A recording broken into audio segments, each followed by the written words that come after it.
about 14, 15 years, and he was always pulling pranks, and we was pulling pranks on each other all the time, but I have to tell you about the one where I think I really got it. Was Lonnie and Lemoyne and I, we loaded out of an overture, and we went to a place down by Lebanon, South Dakota, and I was the first one in the yard, so, and it was kind of cold out and stuff, so I got on the CB radio and I told Lonnie, I said, well, this guy's out in the yard here, I'll go find out where the chute is, and I'll tell you when we get back in the truck. So anyhow, I don't know what possessed me to do it, but this guy comes walking out. He says, well, we gotta go around behind the barn here and around and back up to the chute there then. And I said, okay, so. Anyhow, he got done telling me where the chute was. Lonnie always talked real loud. And I told him, I said, this guy in this truck right behind me, he's really hard of hearing.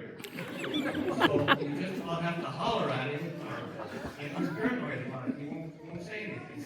For sure, talk loud to him. So, okay, he said. So I go get in the truck. I'm going to back up, and I get on the CB radio, and I tell Lonnie, I says, this guy's about half deaf out here. You really got to speak up or louder at him, or he can't hear you.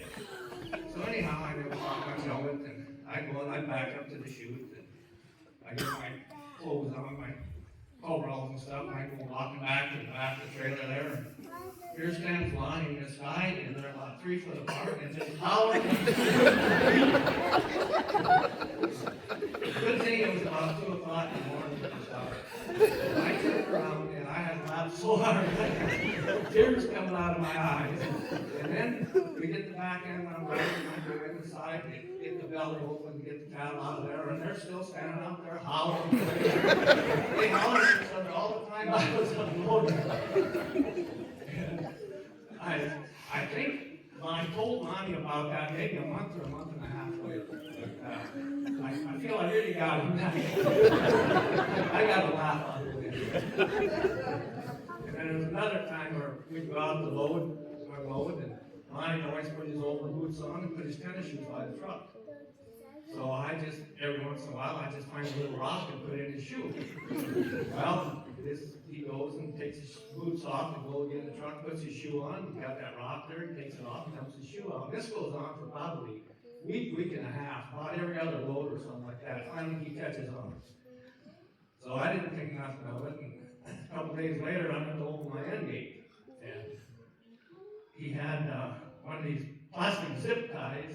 He zipped my rope. He tied my rope together around the bottom pulley on the end gate, and I went to open that. And it just didn't open. That was pretty funny. He got me back a little bit. I could go on, but